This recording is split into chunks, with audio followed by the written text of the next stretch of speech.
Vadodara range IGP દ્વારા જિલ્લા police અધિક્ષક કચેરી ખાતે પત્રકાર પરિષદ યોજી। દર વર્ષે વડોદરા રેન્જમાં આવતા જિલ્લાઓમાં પોલીસ મહાનિરીક્ષક દ્વારા વાર્ષિક ઇન્સ્પેક્શન કરવામાં આવે છે, જે અંતર્ગત વડોદરા રેન્જના પોલીસ મહાનિરીક્ષક સંદીપસિંહ દ્વારા છોટાઉદેપુર જિલ્લા ખાતે પણ ઇન્સ્પેક્શન કરવામાં આવ્યું, જેમાં પોલીસ જિલ્લામાં આવતા વિવિધ પોલીસ મથકોની મુલાકાત લઈ પોલીસની કામગીરીની સમીક્ષા કરવામાં આવી અને જરૂર જણાય ત્યાં સૂચનો પણ કરવામાં આવ્યા। તેઓએ તેઓના ઇન્સ્પેક્શન દરમિયાન યોજાયેલી પોલીસ કામગીરીથી સંતુષ્ટ થયા હતા। પોલીસની કામગીરીને બિરદાવી અને હજુ પણ આનાથી વધુ કામગીરી સારી થાય તેવી શુભેચ્છાઓ પાઠવવામાં આવી હતી। અમારા બड़ौदा રેન્જ આઈજી ઓફિસ તરફથી છોટાઉદેપુર જિલ્લાના વાર્ષિક ઇન્સ્પેક્શન જે છે એ દર વર્ષે નવેમ્બર મહિનામાં લેવામાં આવે છે। એના અનુસંધાનમાં આ વર્ષે પણ અમારા દ્વારા છોટાઉદેપુર જિલ્લાના પોલીસની કામગીરીના અને વિવિધ બ્રાન્ચોની કામગીરીની સમીક્ષા કરવા માટે આ વાર્ષિક ઇન્સ્પેક્શનનું આયોજન કરવામાં આવ્યું। એના અનુસંધાને મારા દ્વારા બોડેલી પોલીસ સ્ટેશનની મુલાકાત લેવામાં આવી છે। આજ રોજ કદવાલ પોલીસ સ્ટેશનની મુલાકાત લેવા હું જઈ રહ્યા છું।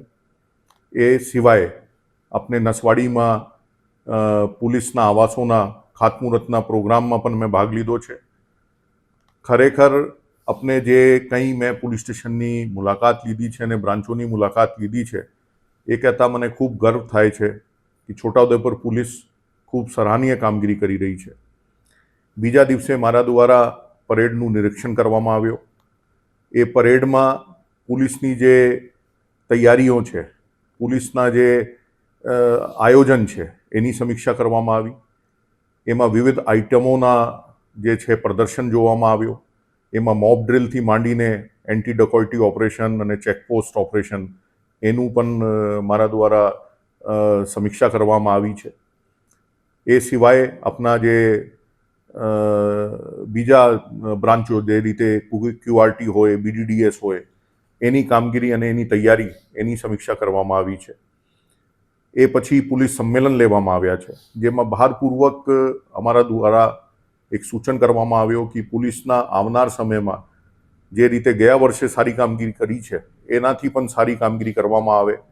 ઓછામાં ઓછા સમયમાં પોલીસની મદદ જે જરૂરતમંદ હોય એને મળે એ પ્રકારનું આયોજન, એના માટે સેન્સિટાઇઝ કરવાની એ બધી સૂચનાઓ અમારા તરફથી કરવામાં આવી છે। કંટ્રોલ રૂમના ઓપરેશન કેવું હોવું જોઈએ, શું વસ્તુ ધ્યાનમાં રાખવી જોઈએ એની પણ સૂચના કરવામાં આવી છે। એ પછી આપણે માઉન્ટેડ શાખા હોય કે એમટી વિભાગ હોય એ તમામ શાખાઓની મુલાકાત લેવામાં આવી છે અને જરૂરી સૂચના પણ કરવામાં આવી છે। એ પછી આખા જિલ્લાની ક્રાઇમની શું પરિસ્થિતિ છે એના આકલન કરવા માટે ક્રાઇમ કોન્ફરન્સનું આયોજન કરવામાં આવ્યા, જેમાં તમામ થાના અમલદારો પણ હાજર રહ્યા। એમાં અમુક જગ્યા જ્યાં અમારા તરફથી વધુ સારી કામગીરી કરવા માટેના સૂચન હતો એ પણ આપવામાં આવ્યા છે।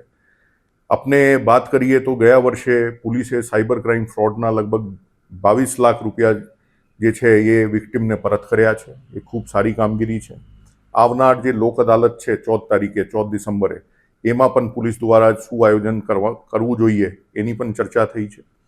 એ સિવાય તેરા તુજકો અર્પણ એ પ્રોગ્રામ અંતર્ગત 45 જેટલા ગુમ થયેલા મોબાઈલ પણ લોકોને પરત કરવામાં આવ્યા છે, જે ખૂબ સરાહનીય કામગીરી છે અને ભવિષ્યમાં પણ આ રીતે કામગીરી ચાલતી રહે એવી હું એસપી શ્રી તરફથી અપેક્ષા પણ રાખું છું અને સાથે સાથ એને અભિનંદન પણ આપું છું કે કોઈ પણ પ્રકારના ફેસ્ટિવલ થયા હોય, કોઈ પણ પ્રકારના ઇવેન્ટ છોટાઉદેપુર જિલ્લામાં છેલ્લા 1 વર્ષમાં થયા છે એ ખૂબ શાંતિપૂર્ણ વાતાવરણમાં થયા છે।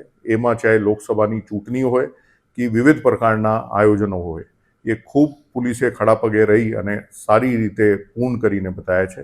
એના માટે એસપી શ્રી ઇમ્તિયાઝ શેખની લીડરશિપમાં જે છોટાઉદેપુર પોલીસે કામગીરી કરી છે એ ભવિષ્યમાં પણ કરતી રહે એવી આશા છે અને જે કામગીરી કરી છે એને હું સરાહું છું, બિરદાવું છું અને અભિનંદન પાઠવું છું।